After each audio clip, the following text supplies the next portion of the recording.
မြန်မာပြည်မှာဖက်ဒရယ်ရေးဒီမိုကရေစီရေးလူ့အခွင့်အရေးနဲ့တရားမျှတမှုအတွက်တိုက်ပွဲဝင်နေကြကုန်သောပြည်သူပြည်သားပေါင်းတို့ခင်ဗျာကျွန်တော်မျိုးထိုက်တောင်သိမ်းပါကျွန်တော်ဒီနေ့ပြည်သူတွေကို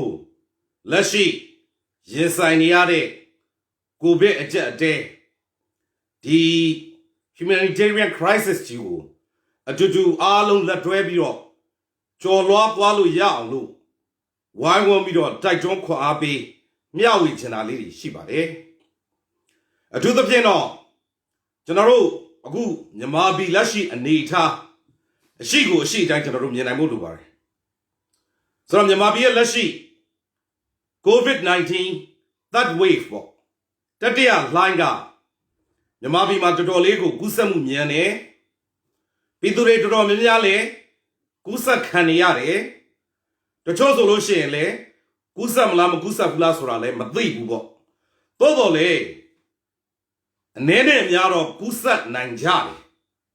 ဆိုတော့ဒါလက်ရှိအနေထားပါဆိုတော့ဒါနဲ့ပတ်သက်ပြီးတော့ကျွန်တော်တင်ပြချင်တာကကိုဗစ်ကကူးစက်တိုင်းတော့မသိပါဘူးဆိုတော့ကာကွယ်ကုသနည်းတွေရှိတယ်ဒီနေရာမှာကျွန်တော်တစ်ဆက်တည်းတင်ပြချင်တာကကျွန်တော်ဆရာဝန်တရားမဟုတ်ပါဘူးသို့တော်လည်းကျွန်တော်ရဲ့မိသားစုဝင်တွေထဲမှာကိုဗစ်ဖြစ်ခဲ့တာရှိတယ်ကိုဗစ်တကယ်ကိုတစ်ကမ္ဘာလုံးမှာစဖြစ်ခါစားတော့ကလည်းကျွန်တော်မိသားစုမှာဖြစ်တယ်တခါမနစ်ကနေလည်းကိုဗစ်ဖြစ်ခဲ့တယ်ဆိုတော့ကိုဗစ်နဲ့ပတ်သက်ပြီးတော့ကျွန်တော်ကိုယ်တိုင်အနီးကပ်ပြုစုခဲ့ရတာတွေတခါကျွန်တော်မိသားစုတွေဖြစ်တဲ့အခါကျတော့ရင်ဆိုင်ကြုံတွေ့ခဲ့ရတဲ့ဟာတွေပေါ်မူတည်ပြီးတော့အတက်နိုင်ဆုံးကျွန်တော်ခွန်အားပေးပြန်လည်ပြီးတော့ဝေမျှခြင်းဖြစ်ပါတယ်ပထမဆုံးချက်ကကိုဗစ်ကကူတိုင်းမသိပါဘူးကျွန်တော်ကိုယ်တိုင်ကူးခဲ့ဘူးတယ်ဘာမှတော့မသိချလက္ခဏာမပြဘူးနောက်ကျွန်တော်ဘာမှမခံစားခဲ့ရဘူးကျွန်တော်ဖြစ်ခဲ့ဘူးတယ်ဘာမှမဖြစ်ခဲ့ဘူးဒီလိုဟာမျိုးတွေကတကယ်လက်တွေ့ဖြစ်ခဲ့ဘူးပါလေကျွန်တော်ဖြစ်တဲ့အချိန်မှာဒါကိုဗစ်ဆိုတဲ့ဟာကတကမ္ဘာလုံးမှာအသက်ပါဘလို့ဆိုတဲ့အကြံဉာဏ်တော်မှပေးဖို့ကျန်းမာရေးပညာရှင်တွေကမ္ဘာအဖွဲ့အစည်းတွေဆရာဝန်တွေဘာမှသိပြီးတော့ information သတင်းချက်လက်မရှိသေးတဲ့အချိန်မှာအဲ့ဒီအချိန်မှာတော့မှကျွန်တော်ရှင်သန်ခဲ့တယ်ကျွန်တော်ဘာမှမဖြစ်ခဲ့ဘူးကျွန်တော်မိသားစုဝင်တွေလည်းပြန်ကောင်းခဲ့တယ်ဆိုတော့ဒါလေးနဲ့ပတ်သက်ပြီးတော့ကျွန်တော်ခွန်အားပေးချင်ပါတယ်ဆိုတော့နံပါတ်1ချက်ကိုဗစ်ဖြစ်တိုင်းကူးစက်ခံရတိုင်းမသိပါဘူးနံပါတ်2ချက်ကိုဗစ်ဖြစ်တယ်ဆိုတာသိလို့ကိုက positive ဖြစ်တယ်ဆိုလို့ရှိရင်အယမ်းမကြောက်သွားပါနဲ့အယမ်းစိတ်မပူသွားပါနဲ့စိတ်ကိုတည်ငြိမ်ထားပါဒါဒီကူးတာကတကမ္ဘာလုံးမှာကူးတယ်ကိုယ်တွေလည်းကူးခံရတယ်သို့တော့တည်ငြိမ်နဲ့ကျွန်တော်တို့ကြော်ဖြတ်နိုင်ဖို့ကျွန်တော်တို့စ조사ရမှာဖြစ်ပါတယ်ဆိုတော့ဒါလေးကိုကျွန်တော်အနေနဲ့တင်ပြချင်ပါတယ်ဆိုတော့အဓိကကတော့ကျွန်တော်တို့ကိုယ့်ရဲ့ပင်ကိုယ်မူလကျမ်းမာရေးကောင်းနေဖို့အရေးကြီးတယ်အထူးသဖြင့်လူငယ်လူရွယ်လူလက်တွေကိုယ်ခံအားကောင်းတယ်ဆိုတော့ဒါလေးကိုစက်ထိန်းထားဖို့လိုတယ်ဆိုတာကိုကျွန်တော်တင်ပြချင်တယ်ဆိုတော့နည်းနည်းလေးဒီ site တင်တာကကျွန်တော်တို့အသက်အရွယ်ကြီးမယ်အသက်50 60 80 80ဒီတန်းတွေပေါ့ဒါတွေကကြတော့ကျွန်တော်တို့ဒီလိုပုံကိုယ်တွေရှိမှာကိုရှိမှာငကိုတွေကအသေးတို့နှလုံးတို့ကြောက်ကတ်တို့စီးကြိုတို့သွေးတိုးတို့ဒါမျိုးပေါ့ underlying health issue တွေဒါတွေရှိမယ်ဆိုရင်တော့ပို့ပြီးတော့အရင်ကတည်းကကျန်းမာရေး view site သင့်တယ်ဆိုလိုချင်တာက normally covid ကြောင့်ဆုံးနေဆိုတဲ့ကိစ္စတွေအများစုကပြန်ပြီးတော့ trace လိုက်ကြည့်လို့ရှိရင်ခုနကရှိတဲ့ underlying health issue တွေပေါ့နော်သွေးတိုးကြောက်ကပ်စီးကျူဒါတွေကိုမထိန်နိုင်လို့ဆုံးသွားကြတာများပါတယ်ဆိုတော့ကျွန်တော်တိုက်တွန်းခွာပေးလိုတာကသွေးမတိုးအောင်နေပါသွေးတိုးစာတွေကိုရှောင်ပါအစီတွေကိုရှောင်ပါနောက်နှလုံးသမားဆိုလဲနှလုံးနဲ့ပတ်သက်ပြီးတော့ view site ပါအထူးသဖြင့်ကြောက်ကပ်သမားတွေ အငန်းလိုဟာမျိုးတွေအစီလိုဟာမျိုးတွေကြောက်ကပ်ကိုထိခိုက်စေမဲ့ဟာမျိုးတွေရှောင်ကြဖို့လိုပါတယ်ဆိုတော့ဒါကကျွန်တော်တို့နည်းနည်းအသက်ကြီးပိုင်းပေါ့လူလက်နဲ့လူလက်ကြီးပိုင်းနေဒါတွေကဒီလိုမျိုးပို့ပြီးတော့ခီးဆိုင်ဖို့လိုပါတယ်ဆိုတော့အဓိကကခုနကကိုယ်မှာငကိုရှိတဲ့အခြေခံကျမ်းမာရေးပြဿနာတွေခုနကသွေးတိုးနှလုံးကြောက်ကပ်စီးကြိုအသေးပေါ့ဗျာဒါမျိုးကိုကလေးစားထဲမှာရှိတဲ့ကိုယ့်ရဲ့ယောဂါတွေကိုပုံမှန် control လုပ်နိုင်တယ်ထိန်းချုပ်နိုင်မယ်ဆိုရင်ခုနကငဗစ်ကတိုက်ပြဿနာပေးလို့မရဘူးငဗစ်နဲ့ပတ်သက်ပြီးတော့ကျွန်တော်ဆက်ဖြစ်ချင်းမှာတကဘာလုံးပါเนาะကျွန်တော်တို့ UK နိုင်ငံလိုတိုင်းပြည်ကျွန်တော်လက်ရှိ UK မှာပါအင်္ဂလန်လိုတိုင်းပြည်မှာပါရာစီတမောကလွဲလို့ဘာမှမတိုက်ပါဘူးအဲ့ပါရာစီတမောကိုလိုအပ်လို့ရှိရင်900အားနှလုံးဆိုပြီးတော့တိုက်တယ်၄ချိန်အထိတောက်တဲ့ဟာတွေလောက်ခဲ့ရတယ်ရှိပါတယ်ဆိုလိုချင်တာကအဓိကပါရာစီတမောနဲ့ပဲကုသွားတာတွေရှိပါတယ်ဖြစ်ချင်းမှာတခါဒီလိုမျိုးဖြစ်တဲ့အခါမှာအစားအသောက်ဖြတ်เสียမလို့ပါဘူးဝင်နေဆိုရင်စားလို့ရတယ်စားမယ်ဆိုရင်အားရှိတဲ့အစာကိုစားကြဖို့လိုပါတယ်အားရှိတဲ့အစာဆိုတာကကြက်ဥစားမှကြက်သားစားမှအမဲသားစားမှဝက်သားစားမှမဟုတ်ပါဘူးကျွန်တော်တို့စံဖြစ်အသီးအနှံဖြစ်အသီးအရွက်ဖြစ်ဒါတွေစားပေးလို့ရပါတယ်အထူးသဖြင့်ကျွန်တော်တိုက်တွန်းခွန်အားပေးလို့တာကကျွန်တော်တို့အနောက်တိုင်းပြည်တွေမှာအသီးအရွက်အရန်ရှားပါတယ်ဆိုတော့အနောက်တိုင်းပြည်တွေမှာအသီးအရွက်စားနိုင်ရင်တခဲပါဆိုတော့အနောက်တိုင်းမှာကကြက်ဥတအားပေါ်တယ်တအားပေါ်တော့ကြက်ဥကိုစားကြတယ်ဆိုတော့ကိုယ့်ရင်မြေဒေသနဲ့လိုက်ပြီးတော့မြန်မာပြည်မှာကအသီးအရွက်တအားပေါ်တယ်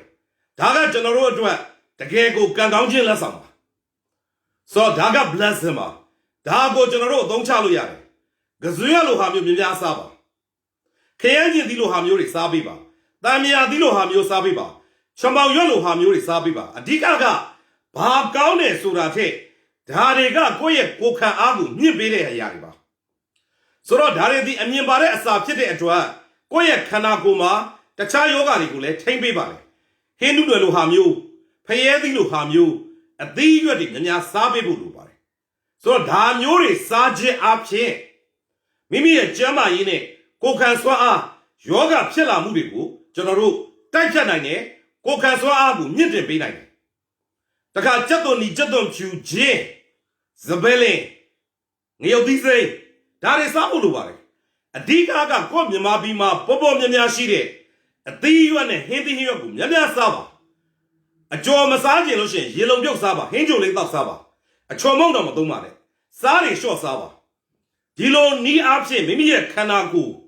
မိမိရဲ့သွေးမိမိရဲ့ခန္ဓာကိုယ်ရဲ့ body ရဲ့ immune system ကိုယ်ခံအားတွေကောင်းလာအောင်တိဆောက်ခြင်းအပြင်ကျွန်တော်တို့ငဗစ်ကိုတိုက်ထုတ်လို့ရပါတယ်ဆိုတော့ထပ်ပြီးတော့ကျွန်တော်ဝေမျှခြင်းပါတယ်ငဗစ်ကိုဖြစ်လို့ positive ဖြစ်လို့အရင်ကြီးမစိုးရင်ပါနဲ့စိုးရင်တဲ့အခါမှာနည်းနည်းအကြောက်လို့သွားရင်အသက်ရှူခြင်းကိုလာထိပါတယ်ဒါကြောင့်မလို့ဒါကိုလုံးဝအရင်ကြီးမစိုးရင်ပါနဲ့တတိတော့ရှိရမှာဖြစ်တော်လေမကြောက်သွားပါနဲ့နောက်တစ်ခုအခြေခံကျမ်းမာရေးအသိလေးတွေနဲ့လုပ်ပါဆိုတော့အသိပညာလေးတွေပေါ့โอเคကိုယ့်အိမ်မှာမိသားစုဝင်တွေကကိုဗစ်ဖြစ်ပြီဆိုရင်ဆိုတော့ဒါကိုကြောက်เสียမလို့ပါဘူးသူတို့ဒီရာဇဝတ်သားမဟုတ်ဘူးသူတို့ကိုကျွန်တော်တို့ပြုစုလို့ရပါတယ်အနိကကိုပြုစုလို့ရတယ်ကျွန်တော်ဆိုလို့ရှိရင်လည်းပြုစုခဲ့တာပဲဆိုတော့နှာခေါင်းစည်းလေးတက်ထားမယ်လက်အိတ်လေးဆွတ်ထားမယ်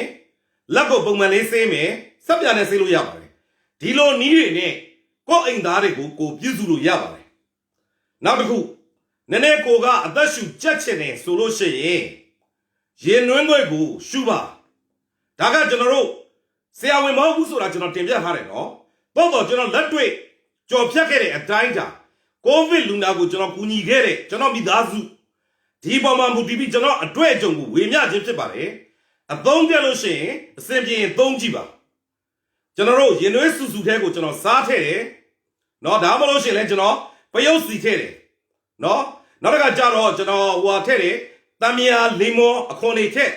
အဲ့ဒါကိုနည်းနည်းလေးရှူတယ်ရှူတဲ့အချိန်မှာပေါ်ကနေပြီးတော့စောင်းချုံစောင်းအုပ်ပြီးတော့ Nenele, a so petty yaw, Pimpil and a chat don't jello sugar.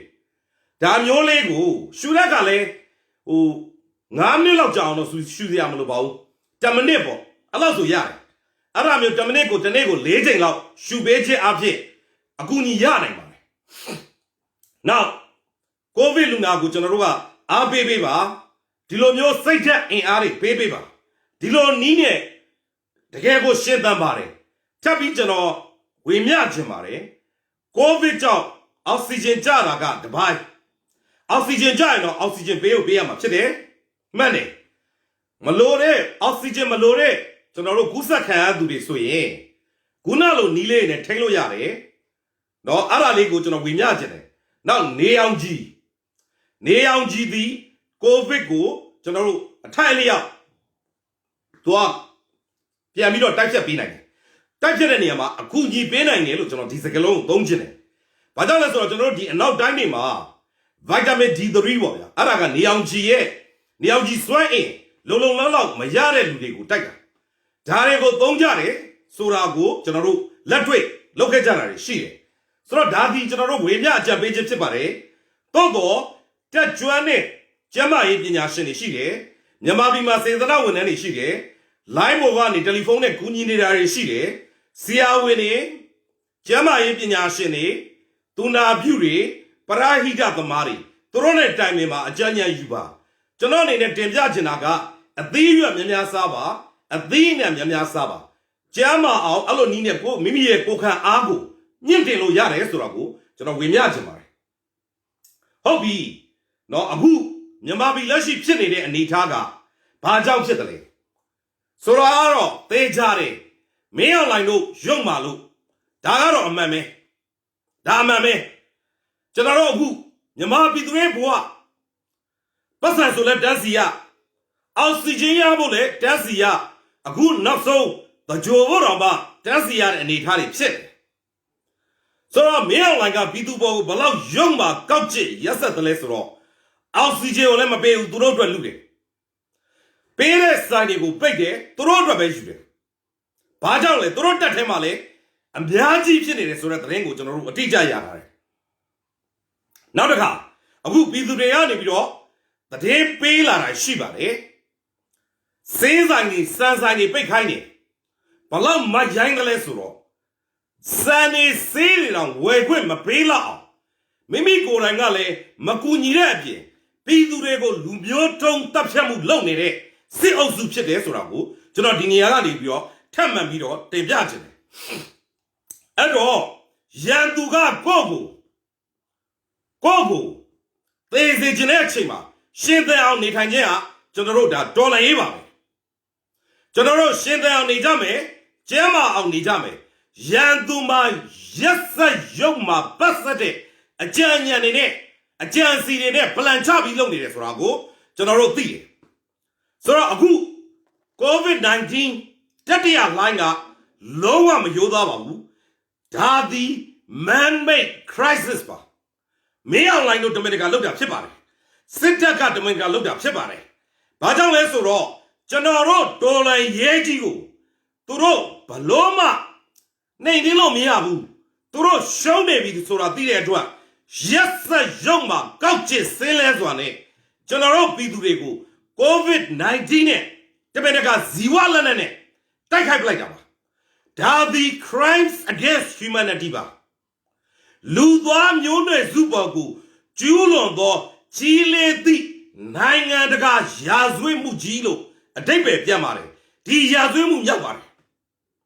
Daddy Mamma, Diga on the Dimenga Lugaba. Now the who? General, but in it between a general Bela Shiba. A chain town the Hema, a Judavian general, Nanga a chain daddy, Dola the Marigo. Say it to like it. Told me like Yoma, who the Lord looked at him a table like this, or me body go like General, the Dela paid Habari. Say it to like it, to the day, Teoka Lare. Covid Gagwas is or a hariba. Dare Tobi at Chema. Dare Tobi at Chema. Pia Yawla at Chema. Chajare Surabu, a tea jago, Janogo, the daily paper. Sora Ariani beyond Midazure, Pawengini, Kure, တမန်တကာပြန့်ပွားအောင်လုပ်တယ်ဆိုတာဒါကောက်ချက်ချလို့ရပါတယ်တခါအချင်းတောင်နေထဲမှာလဲကိုဗစ်စီကတ်နဲ့မကြီးပြုတ်သိပ်ချက်နော်တမန်တကာကိုယောဂါကိုမပြတ်ပြောင်းဖြတ်နေဆိုတဲ့သတင်းတွေလည်းအခိုင်အမာရထားတာရှိပါတယ်နောက်တစ်ခါကျတော့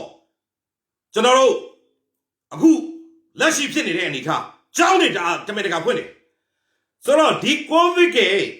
ကူးစက်မှုကဘယ်သူတွေကိုအဓိကထိလဲဆိုတော့အသက်ငယ်ရွယ်တဲ့ကလေးတွေနောက်တစ်ခါကျတော့အသက်ကြီးတဲ့ယောဂအခန့်ရှိတဲ့ပုဂ္ဂိုလ်တွေဒါတွေကိုအဓိကထိတာပါဆိုတော့ခုနကလေးတွေကိုကြောင်းတင်းပြန်ဖွင့်တဲ့အခါကျတော့ကြောင်းသွားပို့တဲ့မိဘတွေနော်အဲ့ကလေးတွေရှိရနေပြီးတော့ကူးတယ်ဆိုတဲ့ကောက်ချက်ချလို့ရပါတယ်ဘာကြောင့်လဲဆိုတော့ကိုဗစ်ကမိမိမှာကိုခံအားနည်းတဲ့အချိန်မတွန်းလိုက်တဲ့အချိန်မှာဝင်တာပါဆိုတော့ခုနကကလေးငယ်လေးတွေအဲ့ဒီကနေတစ်စစ်မိသားစုတွေတက်ကြီးရွယ်အိုတွေကိုကူးပြီးတော့ community မိမိရဲ့ရက်ွက်အဲ့ဒီကနေမြို့နယ်မြန်မာပြည်အနက်အခုဆိုရင်မြို့နယ်တွေအကုန်လုံးမြန်မာပြည်အနက်90ရာခိုင်နှုန်းလောက်ကူးထားတယ်ဆိုတဲ့သတင်းတွေကိုကျွန်တော်တို့ကြားရပါတယ်ဒါနဲ့ပတ်သက်ပြီးတော့ထိထိရမမှန်ကန်ကန်မြ мян ဆန်းဆန်းကာကွယ်တာတွေထိန်းချုပ်တာတွေကုသတာတွေအကူအညီပေးတာတွေစစ်ခွဲအုပ်စုကဘာမှမလုပ်ခဲ့ပါဘူးဘာမှလည်းလုပ်မနေပါဘူးသူတို့မှလုံနိုင်တဲ့အစွမ်းလည်းမရှိပါဘူးဒါဒီအမှန်တရားပါဒီတော့ကျွန်တော်တို့မှာပြည်သူကပြည်သူကိုကဲတယ်ဆိုတဲ့တနည်းမှန်နေတော့ပြည်သူကိုကဲနေတဲ့ပြည်သူတွေကိုယ်တိုင်ယောဂမဖြစ်အောင်နောက်အခုဖြစ်နေတဲ့ကတ်စိုးကြီးဒီတတိယလိုင်းကြီးကိုကျွန်တော်တို့ဘယ်လိုထိန်းချုပ်မလဲဒါကိုလေပြည်သူအစိုးရတွေဒါကိုကျွန်တော်တင်ပြချင်ပါတယ်ပြည်သူအစိုးရတွေအနေနဲ့လေဒါသည် humanitarian crisis ကြီးဖြစ်နေပြီနိုင်ငံတကာကနေပြီးတော့ပြည်သူတွေအတွက်လိုအပ်နေတဲ့အကူအညီတွေဆေးဝါးတွေအောက်ဆီဂျင်တွေရဖို့လို့အတွက်ကျွန်တော်တို့လှုပ်ဆောင်မှုတွေနော်ဥစ္စာအဖွဲ့အစည်းတွေလှုပ်เสียရှိတာတွေကျွန်တော်တို့လှုပ်ဖို့လိုလိမ့်မယ်ဆိုတာကိုကျွန်တော်ဒီနေ့ဒုတိယအချိန်ထပ်မံတင်ပြလိုပါတယ်အခုဟုတ်တယ်လက်ရှိဖြစ်နေတဲ့အကြက်တဲ့အခက်ခဲပြဿနာအားလုံးရဲ့အခြေခံအကြောင်းတရားသည်မင်းအွန်လိုင်းနဲ့စစ်ခွဲတွေကြောင့်ဖြစ်တာဒါသည်အမှန်တရားနော်မင်းအွန်လိုင်းတို့ကနော်တရုတ်ကရုရှားကဆေးတွေဝယ်တယ်အဲ့ဒီဆေးတွေကလည်း quality လည်းစစ်ဆေးခံထားခြင်းမရှိဘူးထိရောက်မှုလည်းမသိကြဘူးဒါတွေကိုဝယ်ပြီးတော့ပြည်သူတွေကိုတချို့ကအကျဉ်းသားတွေထိုးပေးလိုက်ကြတို့နော်ပြည်သူတွေမှာစမ်းသပ်မှုတွေလုပ်မယ်ဆိုတဲ့သတင်းတွေလည်းကျွန်တော်တို့ကိုပေးပို့လာတယ်ရှိတယ်ဆိုတော့ဒါတွေနဲ့ပတ်သက်ပြီးတော့လေပြည်သူတွေကိုသတင်းစကားပေးချင်ပါတယ်တကယ်ကိုထိရောက်တဲ့ကာကွယ်ဆေးဆိုတာတော်တော်လေးရှားပါတယ်ဒီအနောက်တိုင်းလိုတမ်းပြည်တွေမှာတော့မှကျွန်တော်တို့ဒီကုမ္ပဏီကြီးတွေနိုင်ငံကြီးတွေကဒေါ်လာသန်းပေါင်းများစွာအကုန်ချခံပြီးတော့ trial အမျိုးမျိုးနဲ့လောက်တာတော့မှထိရောက်မှုအတိုင်းတာသည်60ရာခိုင်နှုန်း80ရာခိုင်နှုန်းအဲ့လောက်အထက်တွေပဲရှိပါတယ်ဆိုတော့တရုတ်နဲ့ရုရှားရဲ့ quality ဆိုရင်စဉ်းစားကြည့်ပါဒါလေးကိုကျွန်တော်ပြန်ပြီးတော့သတင်းဝေမျှခြင်းဖြစ်ပါတယ်ဆိုတော့မင်းအွန်လိုင်းလို့ရှိနေသေးကတော့ဒီပြဿနာအများနဲ့ဖြစ်နေမှာပဲဒီကောင်တွေကိုတော့ကျွန်တော်တို့ရတဲ့နည်းနဲ့ရအောင်တော့ဖြုတ်ချဒါဒီအမှန်တရားလက်ရှိပြည်သူတွေကိုကိုဗစ်နဲ့လုံးပန်းခံရတယ်ဒါဒီအမှန်တရားဒီကောင်တွေဒီအဆုံးစွန်ထိမိုက်တွင်းနဲ့ပဲအဆုံးစွန်ထိပြည်သူကိုရက်ဆက်မယ်ဆိုတာအမှန်တရားဒါကိုကျွန်တော်တို့သိတယ်တော့ဖြစ်နေတာကပြည်သူဒါကြောင့်မလို့ကျွန်တော်တို့ပြည်သူချင်းချင်းနဲ့ကျွန်တော်တို့ကာကွယ်မယ်စောင့်ရှောက်မယ်ပြည်သူကိုအကာအကွယ်အကူအညီပေးဖို့ဥဆောင်ဖွဲ့စည်းတွေအနေနဲ့လေနိုင်ငံတကာစီကရသလောက်အကူအညီတွေကိုရအောင်မြန်မြန်တောင်းပါမြန်မြန်ကူညီဖို့လိုပါတယ်ဆိုတာကိုထပ်မံတင်ပြချင်ပါတယ်။ဘာကြောင့်လဲဆိုတော့ဒီကောင်ဒီကူးစက်မှုနှုန်းအယမ်းမြန်ပါတယ်။မသေးသင့်မဲ့သေရတာတွေဖြစ်ပါတယ်။ကျွန်တော်တို့အောက်ဆီဂျင်လိုဟာမျိုးပေးနိုင်ရင်ရှင်းသန်းနိုင်ပါတယ်။ကောင်းကောင်းလေးထိန်းချုပ်နိုင်ဖို့လိုပါတယ်။ဒါလေးတွေကိုဝိုင်းပြီးတော့ဒါသည်လက်ရှိသည် humanitarian crisis လူသားမျိုးနွယ်စုပေါ်ဖြစ်နေတဲ့ပြဿနာကြီးအရေးပေါ်အခြေအနေကြီးဒါကြီးအဖြစ်ကိုကျွန်တော်တို့အားလုံးက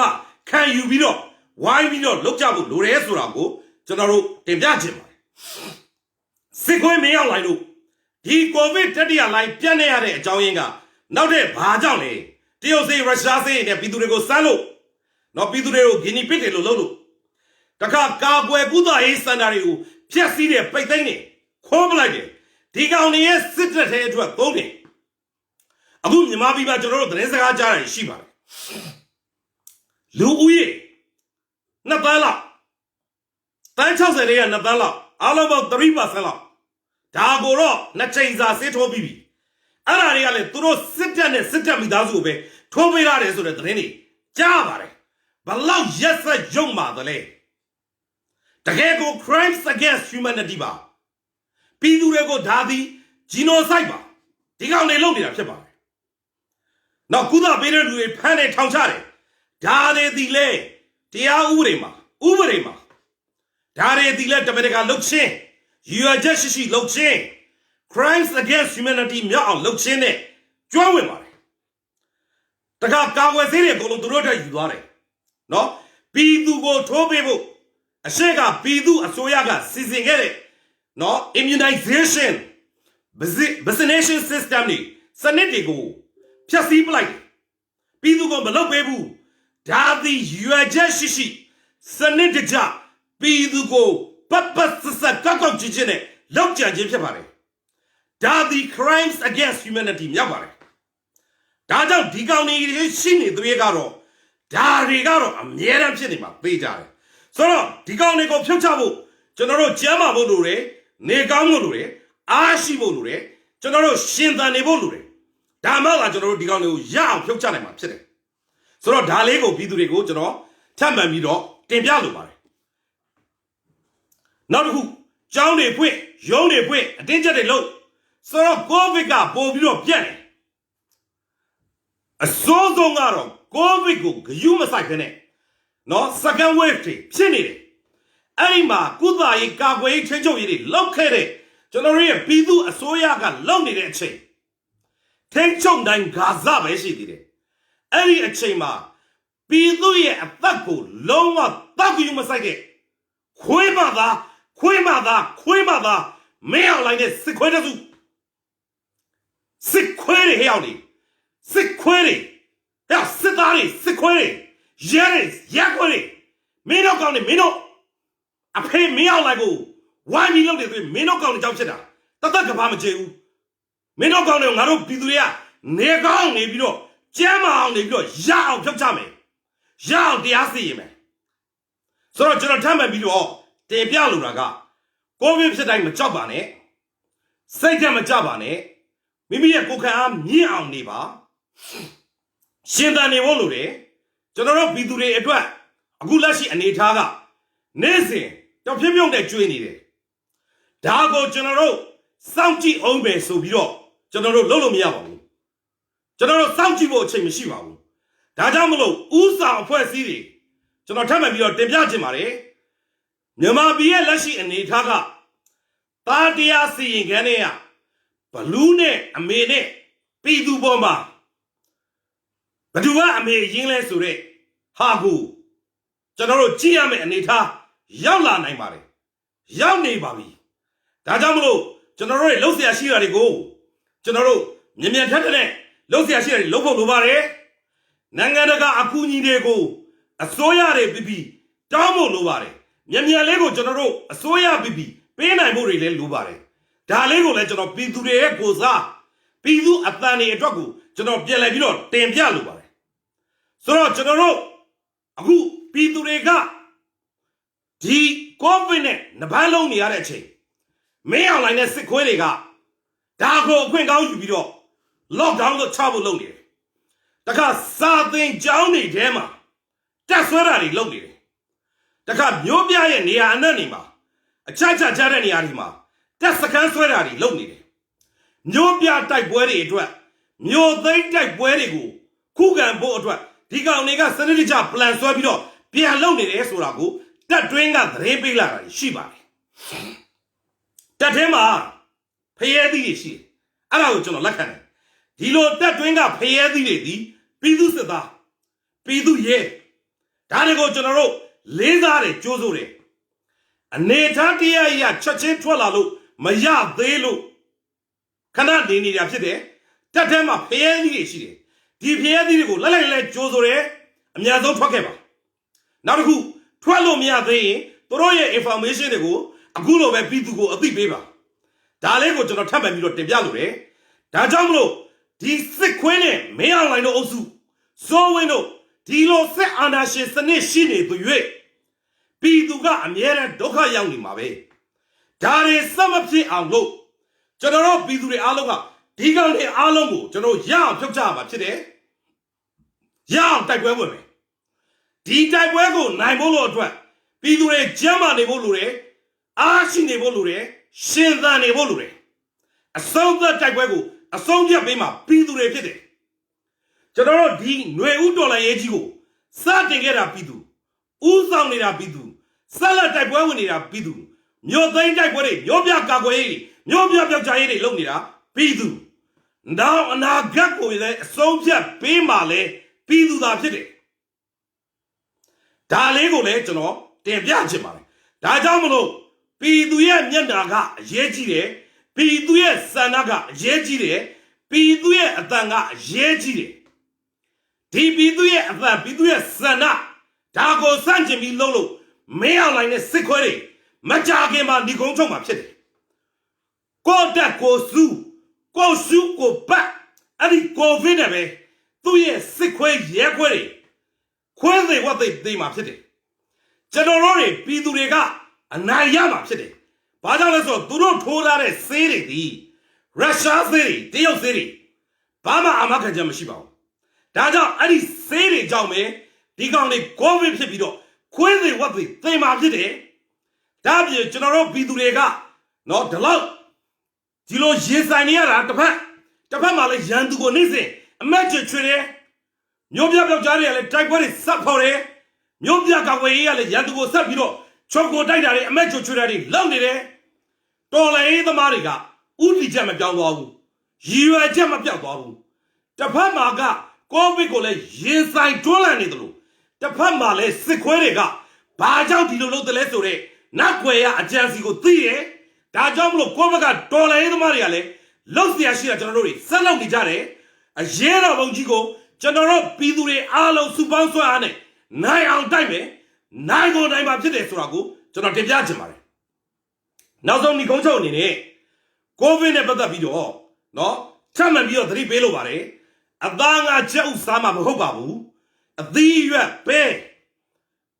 ကစွရွက်ခရမ်းကျင်သီးချမောင်ရွက်ဟင်းနုတွေ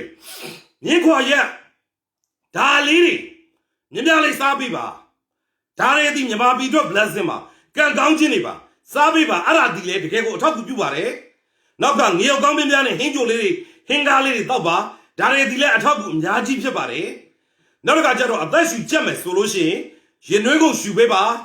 အထောက်အကူအများကြီးဖြစ်ပါတယ်နောက်တစ်ခါကျတော့ရင်နွေးလေးနဲ့ပူပူလေးနဲ့စားနဲ့လေချောင်းနဲ့ဂါဂယ်လုပ်ပေးပါလေကောင်းတဲ့ပါဒီလိုမျိုးဂုံပေးပါဒါတွေဒီလက်တွေ့အောင်မြင်ခဲ့တဲ့အရာတွေဖြစ်တယ်ဆိုတာကိုထပ်မံပြီးတော့လည်းကျွန်တော်ဝေမျှခြင်းနဲ့ဒါကြောင့်မလို့ကျွန်တော်တို့ပြည်သူတွေအားလုံးစုပေါင်းပြီးတော့ငါဘစ်ကိုလည်းတိုက်မယ်ငါစစ်ကိုလည်းရအောင်ဖြုတ်ချမယ်ပြည်သူတွေအားရှိဖို့လိုတယ်ကြမ်းမာဖို့လိုတယ်နေကောင်းဖို့လိုတယ်အဆုံးစုံထိရှေ့တန်ဖို့လိုတယ်ဒါမှကျွန်တော်တို့အားလုံးပြည်သူတွေပေါင်းပြီးတော့ငါဘစ်ကိုလည်းအနိုင်ယူငါစစ်ကိုလည်းဖြုတ်ချကျွန်တော်တို့ခြေထောက်တဲ့ဒီကောင်တွေကိုနင်းချေတရားစီရင်ပြီးတော့မြန်မာပြည်မှာစစ်မှန်တဲ့ Federal Democracy ပြည်ထောင်စုကြီးကိုတည်ထောင်မယ်လူသားဆက်ဆံတဲ့လူကုန်သိက္ခာပြည့်နဲ့နေရအောင်လုပ်မယ်ပြည်သူတွေအတွက်လှပတဲ့အနာဂတ်ကြီးကိုတူတူဖော်ဆောင်ကြပါစို့လို့တိုက်တွန်းကြပေးနဲ့ညီကုန်းချုပ်လိုက်ရပါတယ်အရေးတော်ပုံမုတ်ချနောင်ရမယ်